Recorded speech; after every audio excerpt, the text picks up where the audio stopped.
నమస్తే సార్. నమస్తే అండి. మీ పేరు సార్? నా పేరు వి రమేష్.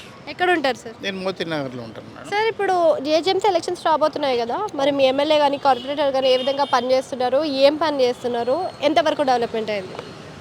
మేడం మేము ఎంప్లాయ్ కదా, ఇవన్నీ మాకు తెలియదు సామాన్యంగా. ఈ But regular గా వీళ్ళని చూస్తారు కదా. చూడలేదు ఎప్పుడు. నేను 4 ఏళ్ళైంది కానీ ఎమ్మెల్యేని ఎవరిని చూడలే ఇక్కడ. మీ ఎమ్మెల్యే ఎవరు సార్ అసలు? మాధవరావు గారు ఉన్నారు. అయితే సార్ మీ ఏరియాలో డెవలప్మెంట్ ఎట్లుంది సార్? వాటర్ సమస్యలు కానీ, డ్రైనేజ్ సమస్యలు, చెత్త, రోడ్లు ఇవన్నీ కూడా. ప్రస్తుతం అయితే బాగానే ఉన్నాయి మేడం. జిహెచ్ఎంసీ గురించి అయితే బాగానే ఉన్నాయి, కానీ ఈ లీడర్స్ గురించి మాత్రం తెలియదు. వాటర్ టైం టు టైం వస్తుందా సార్?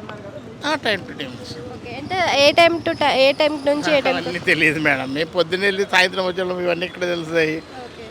ఏదో బీఆర్ఎస్ ఎమ్మెల్యే ఉన్నారు కదా సార్ ఇప్పుడు. సో నెక్స్ట్ ఏమైనా గవర్నమెంట్ చేంజ్ అయ్యేది ఉందంటారా? అంటే ఏమైనా పార్టీ చేంజ్ అయ్యేది ఉందంటారా? సేమ్ పార్టీ కొనసాగుతుందంటారా? జిహెచ్ఎంసీ ఎలక్షన్ ఏదున్నా పని చేసే వాళ్ళు వస్తే చాలు మేడం, అంతే. పని జరుగుతుంది అనిపిస్తుందా మీకు? జరుగుతుంది, కనిపించదు కానీ జరుగుతున్నట్టే ఉంటుంది. అంటే ఇండివిజువల్గా ఏముండదు.